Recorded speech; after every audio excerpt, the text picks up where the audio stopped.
De retour pour parler cette fois des variations des fonctions affines. Fonctions affines, je rappelle, sont les fonctions de la forme f de x égale ax plus b. Alors, pour ça, on va revenir sur le GeoGebra qu'on avait déjà étudié, et on va regarder le rôle respectif de a et de b. Je rappelle que quand on fait varier a, voilà comment bouge la fonction affine. Quand on fait varier b, voilà ce qui se passe.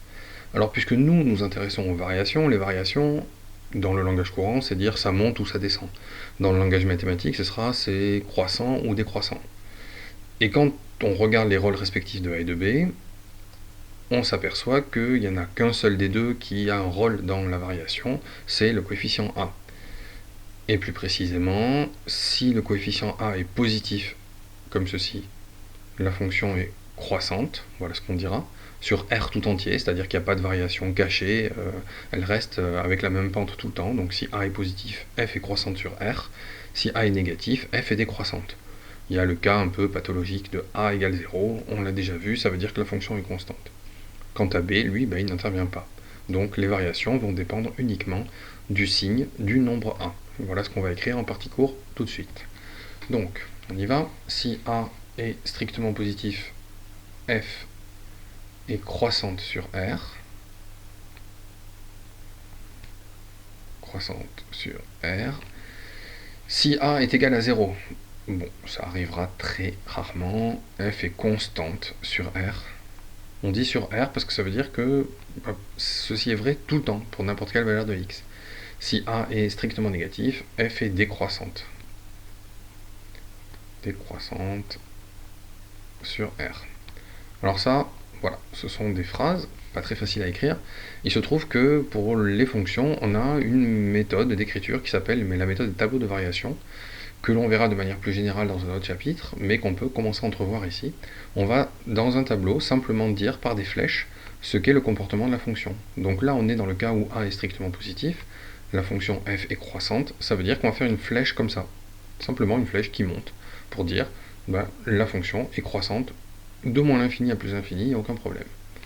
Si A est négatif, la fonction est décroissante, ce sera symbolisé par une flèche qui descend, et dans le cas où A est égal à 0, on a une flèche qui serait constante, comme ça, voilà, horizontale, mais je vous rappelle que ce cas-là, vraiment, on le croisera très rarement. Donc voilà, il n'y a que ça à savoir pour la variation des fonctions affines, c'est le coefficient directeur A, qui, comme son nom l'indique, dirige la croissance ou la décroissance. Alors c'est parti pour l'exercice.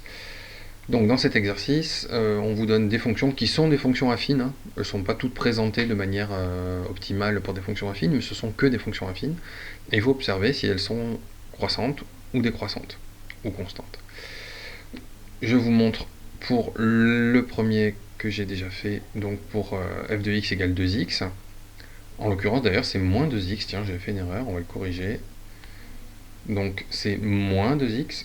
Moi j'avais écrit 2x, hein. Ça veut dire que le coefficient directeur c'est pas 2, c'est moins 2. Donc il faut corriger tout ça. Et là je vais effacer parce que là j'avais écrit que moins 2 était positif. Non, voilà, là il faut corriger tout ça. Moins 2 est un nombre qui est négatif. Donc f est une fonction qui va être décroissante sur R. D'accord? Donc on regarde dans l'écriture de la fonction, on va chercher son coefficient directeur, c'est lui, c'est ce qui multiplie x, et on regarde le signe de ce coefficient directeur. Là, il était négatif, ce qui veut dire que la fonction était décroissante. Bien, je vous propose de faire une pause dans la vidéo, vous travaillez tout seul, vous regardez donc sur ce qui reste donc de fonctions affines à étudier. Attention, je vous le dis, il y a un piège sur la C, et je vous dis aussi que pour la D et la E, il faut simplifier ces fonctions avant de pouvoir en parler. Ok, allez, petite pause et vous travaillez. Voilà, on se retrouve. Et voilà ce que je peux vous dire de la fonction B, donc 11x moins 1000, aucun piège. Le coefficient directeur A, c'est 11. 11, c'est positif, donc la fonction est croissante. Là, rien de particulier à dire. Le C, là, il y avait un piège, parce que, attention, le coefficient directeur, c'est pas 7. C'est pas le premier truc qu'on rencontre, c'est ce qui multiplie x. Qu'est-ce qui multiplie x? C'est moins 9. Donc a égale à moins 9 c'est négatif, donc f est décroissante sur R. On passe à la D, là il y a un petit travail de simplification. Travail de simplification qui nous dit que on a cette fonction-là, en fait, c'est 5x moins 7x moins 35, j'ai développé, moins 2x moins 35, donc en écriture simplifiée, et le coefficient directeur, donc c'est moins 2, et moins 2, ça veut dire que la fonction est négative. Et pour la dernière, c'est la même histoire, sauf que là, quand on simplifie, on s'aperçoit, que les x vont disparaître, puisqu'on a 6x ici, et on a moins 6x ici. Ça disparaît, il reste donc simplement 23, et 23, c'est une fonction constante. On peut faire apparaître 0x si on veut, pour bien montrer que le coefficient directeur est 0, mais sinon on peut rester sur cette écriture-là. Coefficient égal à 0, la fonction est constante. Bien sûr qu'elle est constante puisqu'elle est toujours égale à 23.